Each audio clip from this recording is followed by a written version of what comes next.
Ayan guys, luto tayo ng meriendang Pinoy.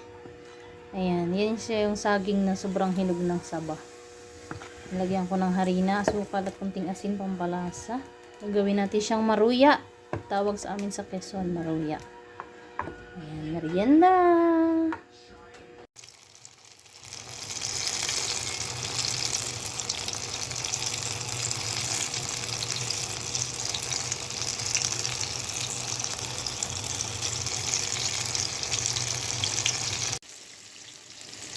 Ayan na.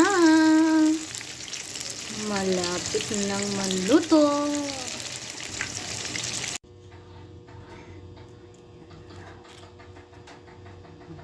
Yan na yung finished product.